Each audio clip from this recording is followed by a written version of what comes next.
राजा देवोदास, आप स्वयं को प्रभावित होने से नहीं रोक पाएंगे। आपने पिताश्री को काशी से दूर कर माँ को कितनी पीड़ा पहुँचाई है। इस भूल का आभास आपको अब होगा जब मैं आपको माँ के 9 रूपों की संपूर्ण कथा सुनाऊंगा।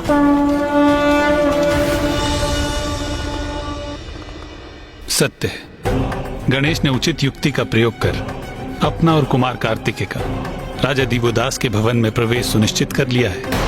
हाँ नारायण, गणेश तो स्वयं परम ब्रह्म है।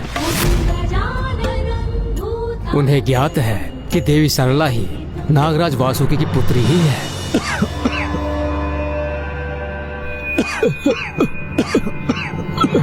नारायण, गणेश जी और कुमार कार्तिकेय राजा दिवोदास के भवन में पहुंच तो गए, किंतु वो नवरात्रि के व्रत के लिए उन्हें सहमत कैसे कर पाएंगे?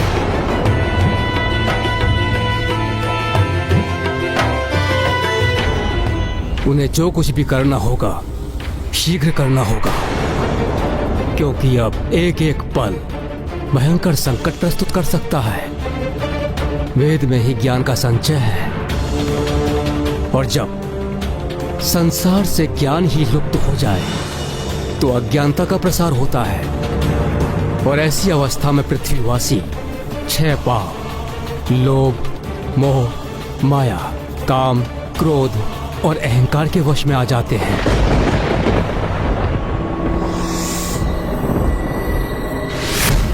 ओम देव शांति अंतरिक्ष शांति। ओम देव शांति अंतरिक्षं शांति। वनस्पतयः शांति शांति शांति वन। ये क्या? जिस श्लोक को मैं वर्षों से उच्चारित करता हूँ वो मेरे स्मरण से अकस्मात लुप्त कैसे हो गया? अब तो यही आशा है कि गणेश कोई युक्ति लगाकर राजा दिवोदास को व्रत के लिए मना ले, क्योंकि नवरात्रि की तिथियां तो कल से ही आरंभ है। अर्थात गणेश के पास केवल आज रात्रि का ही समय शेष है, क्योंकि व्रत और पूजन उचित समय पर उचित विधि विधान से ही होना चाहिए, अन्यथा उसका कोई सुफल प्राप्त नहीं होगा।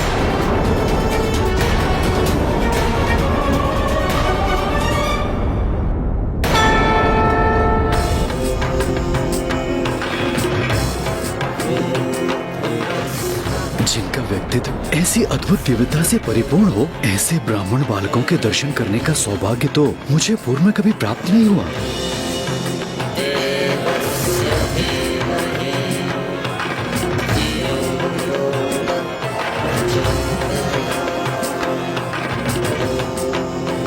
स्वामी, मेरे इन दोनों विलक्षण ब्राह्मण बालकों से संयोगवश माँ गंगा घाट पर भेंट हुई। दोनों अत्यंत ही विद्वान हैं और आज ही यात्रा करते करते काशी में प्रवेश किया है इन्होंने।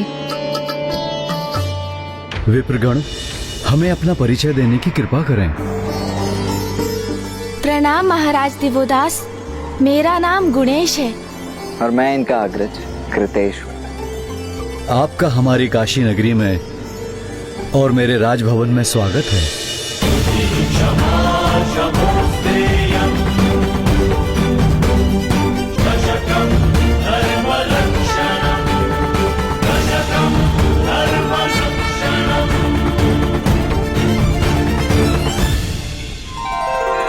वैसे विद्वान के दर्शन को ही श्रेष्ठ माना गया है, किंतु यदि आप मुझे ज्ञान रस के पान की अनुमति दें तो मेरा परम सौभाग्य होगा। ब्राह्मण देवता, मेरे स्वामी को भी उनके कुछ अतीत के बारे में बताइए ना। अवश्य माता।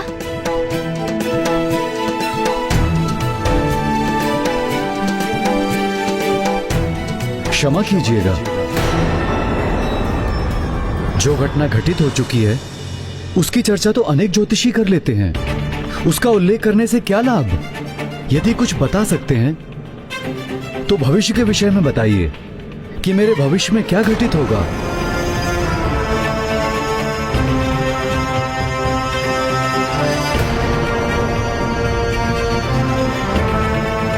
महाराज दिवोदास, मैं तो आपको आपके भविष्य से परिचित करवा सकता हूँ, किंतु क्या आप में इतना सामर्थ्य है कि आप मेरे वचन सुन सकेंगे? क्योंकि बहुत संभव है कि आपको मेरी भविष्यवाणी अप्रिय प्रतीत हो, आपका मन उससे आहत हो जाए, क्योंकि कुछ सत्य सत्य होते हुए भी प्रियकर नहीं होते। ब्राह्मण देवता, मैं सदैव धर्म का पालन करता हूँ, और जो धर्मनिष्ठ होते हैं उनकी तो सत्य में भी अपार निष्ठा होती है। इसलिए जो कहना चाहते हैं निसंकोच कहें। एक बार पुनः विचार कर लीजिए महाराज। मैं आपसे पुनः निवेदन कर रहा हूँ, आप जो कहना चाहते हैं निसंकोच होकर कहें।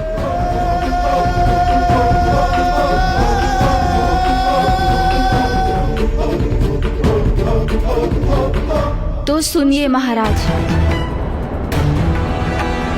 सत्य तो ये है कि संसार में जिसका भी आगमन होता है उसे विदा भी लेनी होती है। यही सृष्टि का नियम है। हमें बचपन में जिससे लगाव होता है, जिन्हें हम अपने संबंधी मानते हैं, वो भी एक दिवस पराये हो जाते हैं। आप क्या कहने का प्रयास कर रहे हैं ब्राह्मण देवता?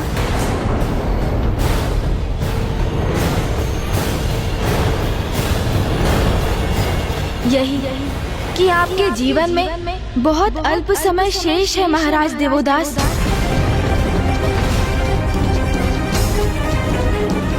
मात्र 10 दिवस की अवधि के पश्चात काल आपकी आत्मा को आपकी देह से विलग कर अपने साथ ले जाएगा।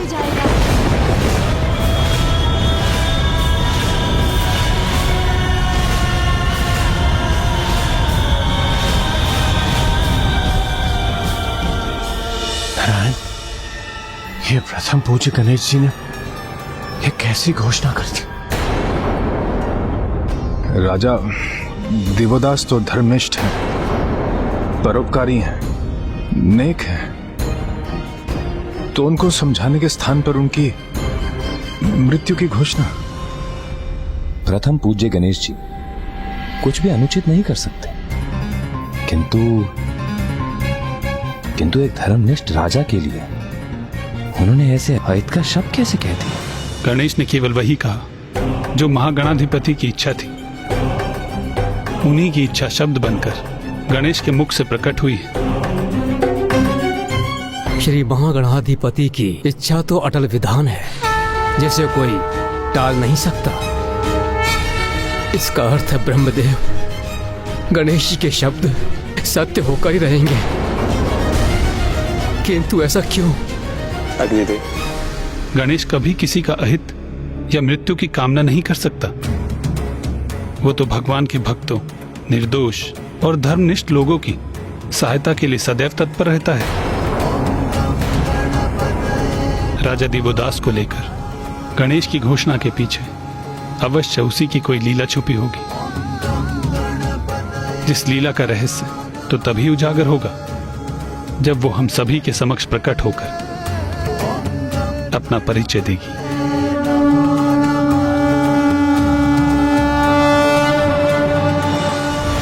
बस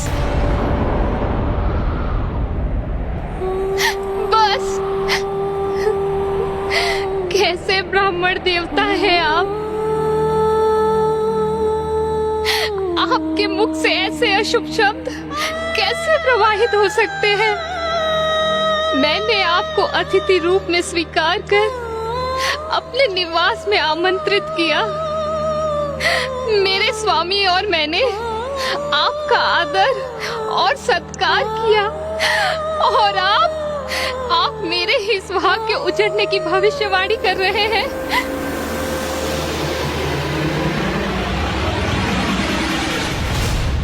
माता, मेरा विश्वास कीजिए, मैंने जो भी कहा वो किसी दुर्भावना के कारण नहीं कहा। मैं तो मात्र ज्योतिष विद्या का ज्ञानी एक ब्राह्मण हूँ, और मेरी विद्या ने मुझे यही कहने के लिए प्रेरित किया। किंतु ये भी तो संभव है कि आपकी विद्या उचित आकलन ना कर सकी हो, आपसे ही कोई चूक हुई हो। नहीं माता, गुणेश की गणना में कभी कोई चूक नहीं होती, इसीलिए उसने आपको पूर्व में ही सचेत किया था कि जो वो कहने जा रहे हैं कदाचित उसका श्रवण आपके लिए असहनीय हो। किंतु माता, आप इतनी व्याकुल क्यों हो रही हैं? मृत्यु तो संसार का अंतिम सत्य है। अवधि 10 दिवस की हो अथवा 1 वर्ष की, प्रत्येक जीव के जीवन काल का अंत तो एक ना एक दिवस तो होना ही है। और मृत्यु, माता, मृत्यु तो मात्र इस नश्वर शरीर की ही होती है। आत्मा तो अजर अमर है, जो संसार में कर्म करने आती है और आयु पूर्ण होते ही वो इस नश्वर शरीर का परित्याग करने पर विवश हो जाती है और अपने जीवन में जिन भी कर्मों का संचय वो आत्मा करती है वही उसके साथ जाते हैं। किंतु बस सरला,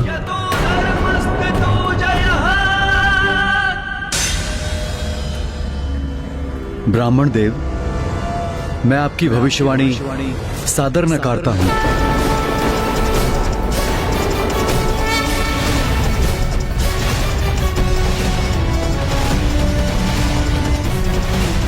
मेरा जीवन अब मात्र 10 दिवसों के लिए ही शेष है। मुझे आपकी ये भविष्यवाणी स्वीकार नहीं,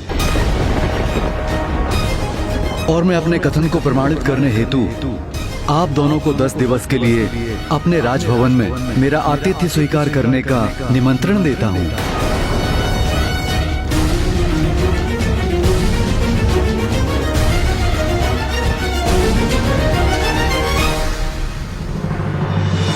मुझे क्षमा करें राजन, किंतु हम आपका निमंत्रण स्वीकार नहीं कर सकते।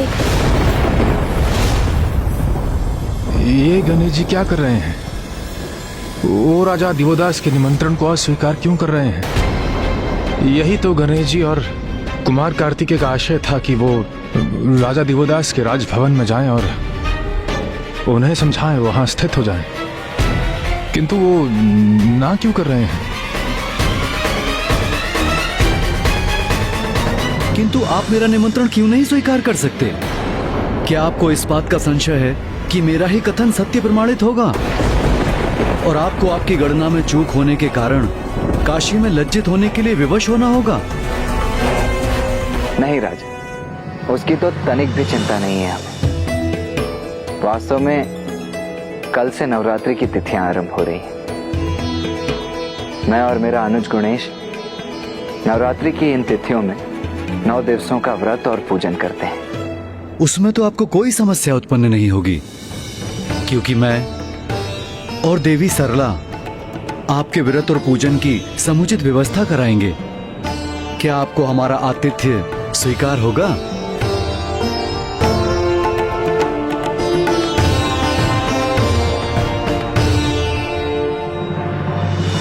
नहीं राजन, हमें तब भी आपका निमंत्रण अस्वीकार ही करना होगा। हम यहाँ पर व्रत और पूजन नहीं कर सकते। किंतु क्यों नहीं ब्राह्मण देवता? आप यहाँ पूजन क्यों नहीं करेंगे?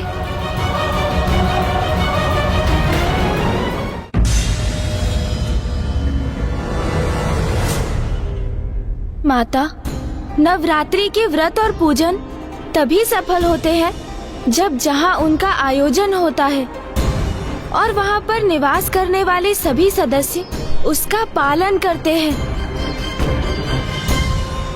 मैं और भैया यहाँ तभी रह सकते हैं जब आप और माता भी इस व्रत और पूजन में सम्मिलित हों।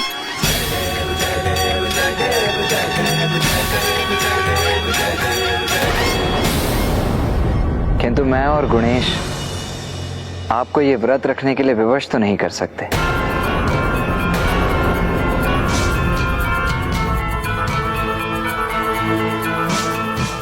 इसीलिए इस अवधि में हम यहाँ नहीं रुक सकते।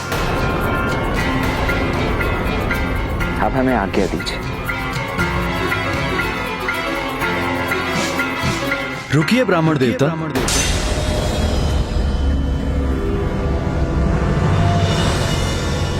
अतिथियों की इच्छा हमें शिरोधार्य है।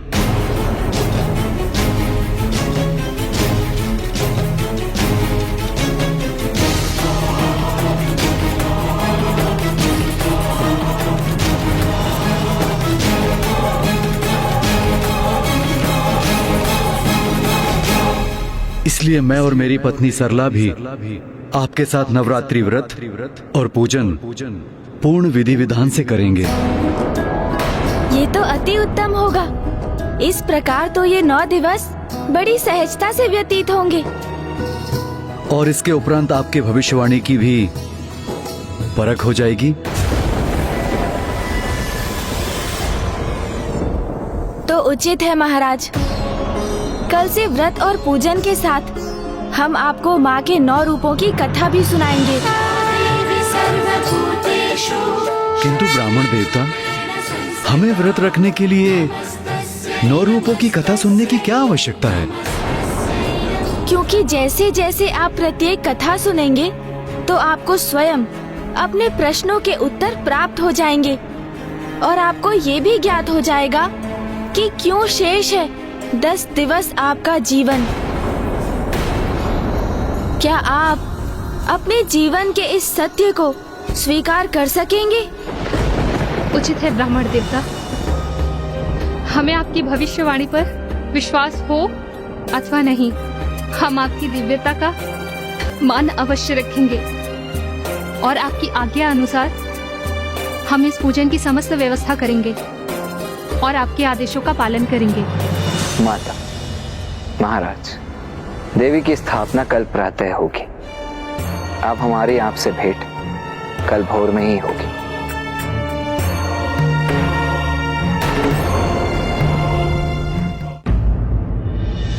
अद्भुत है गणेश जी, विलक्षण है उनकी बुद्धि और युक्ति। ये तो हम ही हैं जो उन्हें समझने में असमर्थ थे। गणेश जी को राजा देवदास को विवश करने की कोई आवश्यकता ही नहीं पड़ी। वो तो स्वयं ही निर्विरोध इस व्रत और पूजन के लिए तैयार हो गए। हाँ देवराज, इस विकट परिस्थिति में माता की भक्ति ही हमारी शक्ति है। अब हमारे पास अधिक समय नहीं है। अब हमें यही आशा करनी चाहिए कि गणेश जी और कुमार कार्तिकेय माता के 9 रूपों की कथा सुनाकर इन 10 दिवसों में राजा देवोदास के हृदय को परिवर्तित करने में सक्षम हो जाएं और राजा देवोदास काशी का त्याग करने के लिए तैयार हो जाएं। किंतु यदि ऐसा नहीं हुआ तो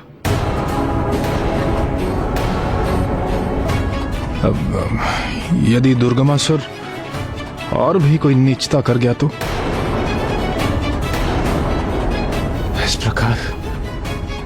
इस प्रकार तो वेद संसार से विलुप्त हो जाएंगे। किंतु भक्ति कभी असफल नहीं होती। मुझे पूर्ण विश्वास है कि गणेश अवश्य कोई न कोई युक्ति लगाकर राजा देवोदास का हृदय परिवर्तन करके अपने प्रयोजन को सिद्ध कर लेगा। हमें भी गणेश जी के सुझाव के अनुसार कल दिवस से ही व्रत और पूजन आरंभ करना चाहिए, क्योंकि मुझे आभास हो रहा है वेद की देवी अपार कष्ट में है।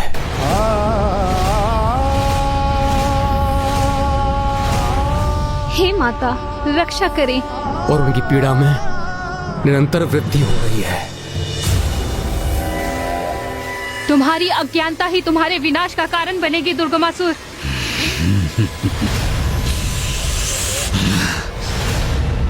देवी, व्यर्थ है ज्ञान और उसकी महिमा का बखान। वेद की देवी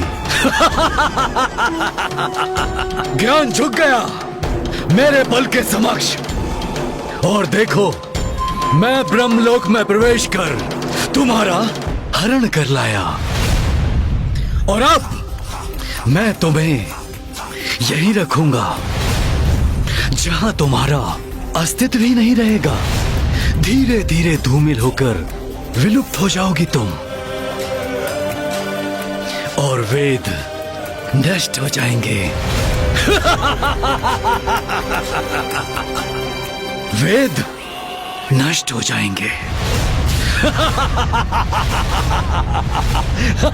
मूर्ख असुर, यदि वेद नहीं रहे तो संसार से ज्ञान विलुप्त हो जाएगा। ज्ञान ही तो मिटाना है मुझे, जहाँ ज्ञान का प्रभाव हो।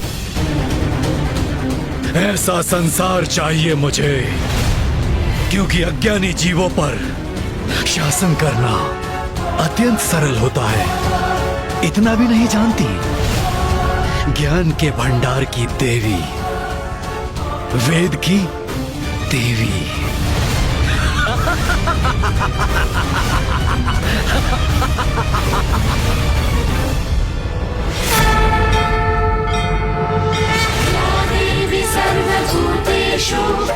अब तो केवल एक ही आस है विघ्नहर्ता गणेश। कदाचित उसके द्वारा राजा देवोदास को सुनाई जाने वाली आदि शक्ति के 9 रूपों की कथा से ही सृष्टि संतुलित हो जाए।